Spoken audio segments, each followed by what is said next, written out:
Hello dear students, welcome to my YouTube channel. आज मैं class 9 के बी हाई बुक का पोएम लेकर के आई हूँ, द रोड नॉट टेकन, जो लिखा गया है रॉबर्ट फ्रॉस्ट के द्वारा। रॉबर्ट फ्रॉस्ट एक वेल नोन अमेरिकन पोएट है जिन्होंने 1915 में ये पोएम लिखी है। ये पोएम इसमें बताया जा रहा है this well known poem is about making choices. ये जो बहुत फेमस पोएम है, वेल नोन है, ये बताया गया कि इसके बारे में, चॉइसेस के बारे में, किस तरह से हम चुनाव करते हैं कि इस जीवन में किसी भी चीज़ का। And the choice that shapes us, जो चुनाव हम करते हैं, वेदर ये कैरियर का डिसीजन हो या फिर किसी भी वस्तु को खरीदने का डिसीजन हो, ये क्या करता है, ये हमारा क्या ये शेप करता है, हमारे लाइफ को बनाता है। Robert Frost is an American poet. ये एक अमेरिकन पोएट थे हु राइट सिंपली, जिन्होंने बहुत साधारण सी चीज़ों को लिखा है, बट इंसाइटफुली। इंसाइटफुली मीन्स ऐसी चीज़ें लिखी हैं जो हमारे अंतर मन को, यानी कि अंदर से वो ज्ञान प्रदान करती है, अंतर्दृष्टि देती है अबाउट कॉमन ऑर्डिनरी एक्सपीरियंसेस। कोई भी जो साधारण और कॉमन एक्सपीरियंसेस है जिसको हम लोग इग्नोर करते हैं कि शायद ये इतना इफेक्ट ना डाले हमारे लाइफ पे, लेकिन उसके बारे में इन्होंने दृष्टि दी है कि किस तरह से हम लोग चॉइस बनाते हैं और वो किस तरह हमारा कैरियर हमारा शेप में लेता है। अभी आप क्लास 9 में हो और 1 साल के बाद फिर आपको डिसीजन लेना होगा कि आप क्या लोगे, आर्ट्स लोगे, साइंस लोगे, कॉमर्स लोगे, किस स्ट्रीम में जाना चाहोगे। अगर आप बैंकिंग या कॉमर्स सेक्टर में जाना चाहते हो तो आप कॉमर्स लोगे, साइंस में इंजीनियर, डॉक्टर अगर आप बनना चाहते हो तो आप साइंस लोगे, या फिर आर्ट्स में अगर आर्ट में आपको दिलचस्पी है तो आप वो लोगे। तो आपको चॉइस आपको करना है और आप उसमें कितने डिटरमाइंड हो, ये आपको डिसीजन लेना है। तो ये देखते हैं पोएम में क्या लिखा गया है। इसमें बताया गया है कि किस तरह से पोएम बता रहे हैं कि पोएट बता रहे हैं इसमें कि पतझड़ का मौसम था, ऑटमन सीजन था, जहाँ पे वो छोटे से जंगल से गुजर रहा था। वो एक ऐसे स्थान पे पहुँचा जहाँ 2 रास्ते अलग अलग दिशाओं में डाइवर्स हो रहे थे, है ना, अलग अलग दिशाओं में 2 रास्ते जा रहे थे। और वो जब इसमें से किसी एक को उसको चुनना था, उसने एक पर दृष्टि डाली, पर उसने दूसरे रास्ते को चुना। पहले रास्ते पे सारे कोई जा रहे थे, लेकिन कवि जो है वो दूसरे रास्ते पे जाने का निर्णय लेते हैं क्योंकि वो भी उसे उतना ही अच्छा लगा। क्यों, इस पे बहुत कम लोग चले थे और इसलिए उस पर घास उगी हुई थी। यह सोचा क्योंकि इस पे बहुत कम लोग चले हुए हैं, फिर भी हम इस पे जाएंगे और देखेंगे चल करके शायद क्या होता है। यह जानकारी अगर मतलब वो निकल पड़ते हैं, अगर उनको कुछ भी जानकारी मिलती है तो भविष्य में किस तरह से वो शेयर करेंगे वो भी बताते हैं कवि इस पोएम में। तो 2 रोड्स, 2 रास्ते हैं जो diverse in A yellow would. किस तरह से येलो वुड इसलिए बोला जा रहा है कि क्योंकि पतझड़ का मौसम था, सारे पत्ते पीले पीले होकर के गिर गए थे। पूरा जो जंगल है, वुड जो है वो पूरा येलो येलो दिख रहा था। यहाँ वुड जो है वो जंगल के बारे में बताया गया है।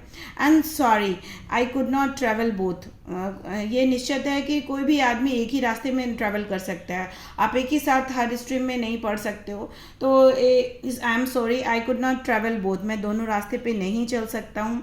एंड बी वन ट्रैवलर, एक अकेला ये ट्रैवलर या यात्री होने के कारण long I stood and took down one as far as I could, है ना, मतलब अकेला मैं खड़ा होकर के वहाँ पे देखता हूँ जितनी दूर मैं देख सकता हूँ उस दोराहे पे खड़ा होकर के।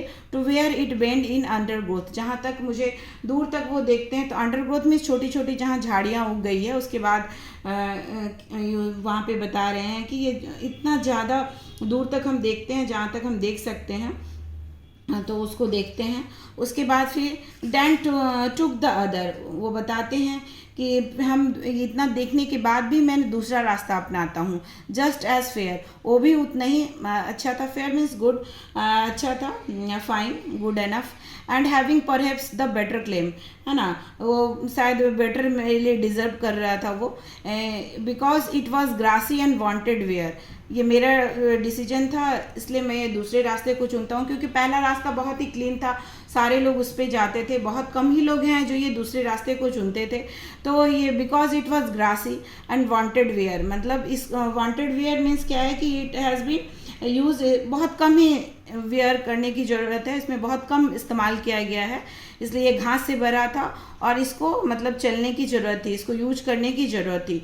दाउ as for that the passing there, वहाँ पे I had warned them really about the same. अगर मैं इस रास्ते से जाता हूँ तो मुझे उतनी ही मेहनत पड़ेगी जितने कि अगर मैं पहले रास्ते पे चलता। ऐसा नहीं है कि मैंने दूसरा रास्ता चुन लिया तो ये बहुत ईजी हो जाएगा या फिर कुछ ही हो जाएगा। अगर आप डॉक्टर व इंजीनियर बनना चाहते हो तो आपको शायद उतनी ही मेहनत करनी पड़ी जितना कि आप किसी और प्रोफेशन में जाने के लिए आप मेहनत करोगे। वेदर अगर आप एक्टर बनना चाहते हो, सिंगर बनना चाहते हो, तो ऐसा नहीं है कि बस उछल कूद के कोई एक्टर बन गया या फिर सिंगर बन गया, उसके लिए भी उतनी ही मेहनत करनी पड़ती है। तो पोएट बताते हैं कि उन्होंने पोएट होने का रास्ता चुना, तो शायद ये भी उतना ही मुश्किल भरा काम था जितना कि ये जो सिंपल लोग, नॉर्मल लोग चुनते हैं। तो उसके बाद and both that morning equally ले, है ना, यानी कि इक्वली ले कि दोनों में जो है पत्ते समान रूप से ढके हुए थे, क्योंकि सुबह सुबह पत्ते गिर जाते हैं, तो सारे दोनों रास्ते में पत्ते गिरे हुए थे। In leaves no step had trodden black, और उस रास्ते में जो क्योंकि कोई भी चला नहीं था, इसलिए जो ट्रॉडन ब्लैक जो पत्तियां हैं, अगर आप उस पर पैर रख के जाते हो तो काले काले हो जाते हैं, लेकिन क्योंकि उस पर कोई चला नहीं था तो वो पत्तियां जो है बिल्कुल जस की तस पड़ी थी। Oh I kept the first for another day, तो बोलते हैं कि जो पहला रास्ता है उसको मैं किसी और दिन के लिए रख देता हूँ। At knowing how way leads to on to way I doubted if I should ever come back. Yet knowing मतलब मैं जानता हूँ कि शायद अगर मैं एक बार उस रास्ते पे चल दूँ, है ना, how way list on to way I doubted, मतलब मुझे शक है, if I should ever come back, मैं शायद उस पर दोबारा भी आ सकूं, है ना। कि आप एक बार 10 साल 15 साल किसी ये के लिए लगा देते हो, आप किसी प्रोफेशन में जाने के लिए लगा देते हो, पढ़ाई करते हो पूरी, और आपको फिर से वो नया स्टार्ट करना ये बहुत ही मुश्किल हो जाता है। तो ये वो डाउट करते हैं कि शायद मैं दोबारा उस पहले रास्ते को चुन पाऊँ, क्योंकि वो दूसरे रास्ते को चुन रहे थे, लेकिन ये जाने का कवि जो है वो निश्चय करते हैं। उसके बाद I shall be telling with this with sigh, मतलब मैं शायद बताता रहूँगा इसको, अगर मैं दूसरे रास्ते पे असफल हो गया तो मैं deep sigh means deep breath लेकर के दुख से ये बताता रहूँगा। Sadness, sigh means deep breath लेकर के उफ से कितना बुरा, कुछ भी समथिंग बैड होता है तो शी करते हैं, तो उसी तरह से मैं शायद बहुत somewhere ages and ages hence, आज से बहुत साल बाद जब मैं शायद बूढ़ा हो जाऊंगा तो मैं उससे मैं बोलूँगा कि शायद मैंने इस रास्ते में जो गया ये तो कितनी डिफ़िकल्टी आई, क्या क्या प्रॉब्लम्स आए मेरे रास्ते में, शायद ये मैं बताऊँगा अगर मैं अनसक्सेसफुल हो गया तो। Two roads diverse in a wood, फिर से वो बोल रहे हैं कि दो रास्ते हैं जो जंगल में विभाजित, and I took the one less travelled by, मैं उसी रास्ते को चुनता हूँ जो कम चला गया है, and that has made all the difference, क्योंकि मैंने ये दूसरे रास्ते को चुना है तो इसीलिए ये जो भी मैं अलग बन पाया हूँ आज हो, तो क्या है वो पोएट बन जाते हैं। तो जो भी बन पाए हैं तो ये दूसरे रास्ते को चुनने के कारण ही वो बन पाए हैं। शायद वो कोई किसी बैंक में होते या फिर कोई डॉक्टर या इंजीनियर होते तो शायद वो इतने फेमस नहीं होते, जैसे कि ये रॉबर्ट फ्रॉस्ट को पूरी दुनिया जान रही है, और कोई भी अमिताभ बच्चन या शाहरुख खान या फिर सचिन तेंदुलकर नहीं होता है अगर उन्होंने अलग रास्ता कुछ नहीं चुना होता, है ना। तो कुछ अलग करने के लिए शायद आपको बहुत सारे रिस्क आए, ये प्रॉब्लम आए, लेकिन अगर आप डिटरमाइंड हो तो आप उस पर चलते जाओ। तो यही बता रहे हैं कि आप कैरियर में आप कोई भी डिसीजन लेते हो तो आप उसको उतनी ही मेहनत करनी पड़ती है। तो दैट्स ऑल आज के लिए। और इस पोएम में आप देखिए कि इसके क्वेश्चंस आंसर हैं इसमें। हाँ हेलो, हम लोग अब इसका जल्दी से क्वेश्चन आंसर भी देख लेते हैं। Where does the traveller find himself, what problem does he face, इसमें ये पोएम से लिया गया है इसमें। तो इसमें आप बता सकते हो the traveller was passing through a small forest. He reached a spot in the forest where two roads went in different direction. As the traveler could not travel on both the roads, he faced the problem of choosing one road, but both the roads are same equally good to him. तो ऐसे आप इसको लिख सकते हो, आप इसको video को बार बार पॉज करके आप इसको लिख भी सकते हो. उसके बाद discuss what this phrases mean to you. ये येलो वुड का क्यों बोला गया है इसमें, क्योंकि ये ऑटमन सीजन था. Because of the autumn season the falling leaves in the wood और small forest turn yellowish. That is the why poet call its yellow wood, है ना. It was a grassy and wanted wear, है ना. Grassy था और wanted where. इसमें क्या बोलेंगे, because the road chosen by the poet and grass on it seem to be that the road has not been much used, इसलिए इसको grassy where बोला जा रहा है. द पासिंग देयर, है ना. The passing there means passing of the traveller on the road.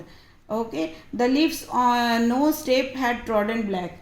तो इसमें क्या बोला गया है, बोथ द जो roads were covered with yellowish leaf which had not been crushed under the feet of traveler, therefore the leaves were not blackened. ये आप ऐसे करके आप बता देना.